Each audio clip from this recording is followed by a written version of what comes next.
In the ancient Ramayana, once Hanuman stood at the edge of the ocean and could not cross it. Not because he lacked the power, but he had the power the whole time and he had simply forgotten it. Jambavan had to stand beside him and remind him of his own birth and his power. And then crossing the ocean was nothing.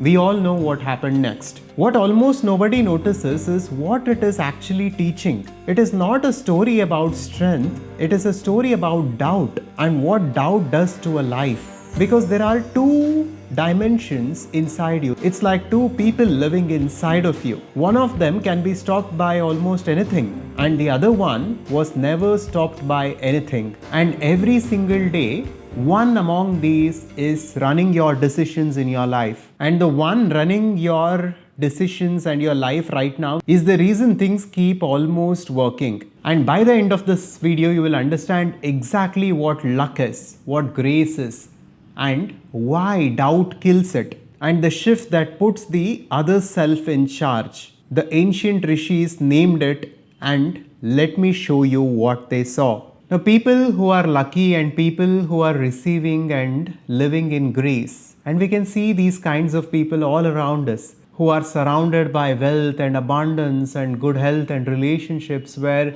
everything seems to be working for them. I want you to understand from today that they are not receiving more, but they are noticing more. What looks like a fortune from the outside is just a connection to the inside. You would have met someone for whom things keep working for. The same city, same market, same skills, but different life.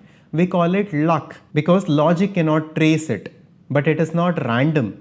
What we call a luck or a coincidence or a synchronicity can be understood when we understand the spiritual truth of reality. And even if we don't go that deep, if we just understand the nature of mind and the different layers of the mind, luck can be easily uncovered. Richard Wiseman, a psychologist, spent 10 years studying people who called themselves lucky and people who called themselves unlucky. Now here is something which is very interesting. He gave them a newspaper and asked them to count the photographs. And halfway through there was a message in large print that said, "Stop counting. There are 43 photographs." The people who called themselves unlucky kept counting. They just missed it. Now the opportunity was right on the page. What a lucky person noticed, the unlucky person did not notice. Their perception was limited. So luck or synchronicities can be accessed through the right state, and something is just blocking it for you, and it is not what you think it is. With this, let's come to the next section, which is about doubt. Doubt is not thinking, but doubt is fear that is using the mask of thinking. Doubt is the absence of faith. Doubt kills your synchronicities, it kills your luck, and it destroys all good things in your life. Doubt is simply a manifestation of fear, and fear is anti-life. Fear is anti-love, and fear is anti-faith. Fear is literally the opposite of faith. If faith is light, fear is darkness. As long as there is fear in our life, with respect to anything, with respect to our own death or with respect to someone else, with respect to the known and unknown, then it stops us from evolving. It stops us from experiencing life in its fullness, and it definitely stops luck. You're not being careful in life, you are being afraid in a better language. And fear and faith can never occupy the same space, which means then if you are in faith, if you are connected to God, if you are confident about your own self and your life, then fear has no place in your life. Then you will begin to allow grace and luck into your life. And fear is not a force. It is just what is left when the connection is gone. But then the question comes, connection to what and how to connect? So stay with me, because what I'm about to explain next is the most important part of this entire video. This is where you find out which self has been running your life. Now the simple way to understand Vedanta is in this way. There are two selves to who you are. There are two sides to who you are. It's almost like there are two persons inside of you. One of them, we call it the ego, which is limited, which is fearful, which operates from doubt and confusion and scarcity. And there is another version of you. We call it the higher self, the consciousness, the deeper dimension of who you are, which is powerful, which is divine by its nature, which is limitless, which is expansive, where there is no fear, where there is no doubt, where there is only grace and faith and love. Now, every decision you make, every thought you think, generally it happens at the level of the ego.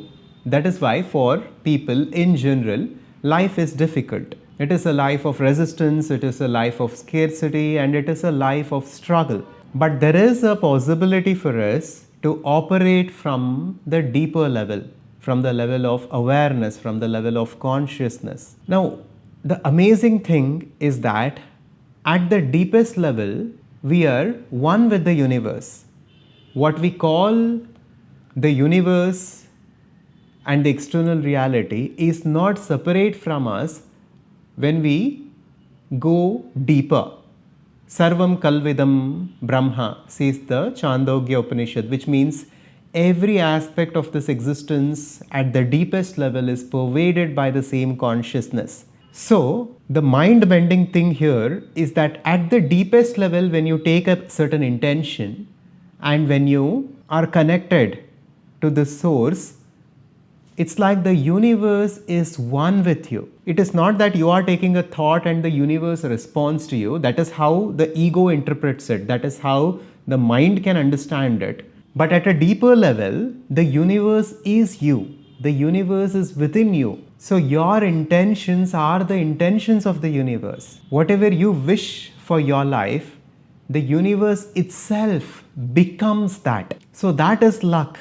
When you want something and when you wish for something with pure conscious intention while you're connected with the source, with the consciousness, and things begin to fall in place. You get a random call out of nowhere and different situations begin to fall into place in your favor.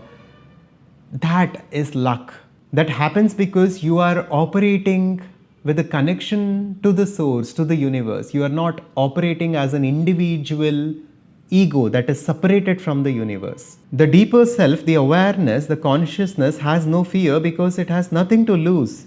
Everything that we call the universe and that we call you is happening inside it. Now, even the ego can get you results.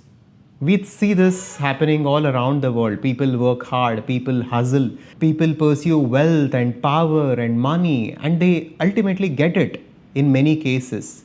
Because whatever you put your mind to and whatever you work really, really hard towards will come to your life. This is the law of karma. Action has its consequences. But think about this. At what cost do people achieve these things? Look at some of the most successful entrepreneurs in the world. Look at some of the most powerful politicians in the world. Look at their mental health. Look at their relationships. Look at their body. Look at what that greed and power does to them at different dimensions of life. So, although ego can get you things, it comes at a cost. But if you want both outer success and inner peace, there is a higher path. There is a better path that we call conscious creation. That is operating from consciousness, from the higher self. And now let's briefly talk about how to connect. The connection can happen in many ways. There are 4 paths of Jnana Yoga, Bhakti Yoga, Dhyana Yoga and Karma Yoga in Bhagavad Gita. But it is about surrender, letting go of your attachment to things, and different paths ask for different things. But there are certain common elements in each of these paths. Each of these paths at some level asks for surrender. Some form of surrender, either to your God, to divine, to your own higher self, to the universe, to whatever that you feel is higher to who you are. And that surrender is truly, truly powerful. And when we say surrender, many people misinterpret it. It's as though they feel they are giving up something. But instead, we are not giving up anything, but we are attaining everything. Now, just to give you an example, when a millionaire becomes a billionaire, in one way we can say he is surrendering the title of a millionaire, or he is giving up the status of a millionaire. But he is gaining something which is even more. He is becoming a billionaire, right? It's the same way when we let go of the ego, we are gaining something which is extremely more powerful, extremely more limitless.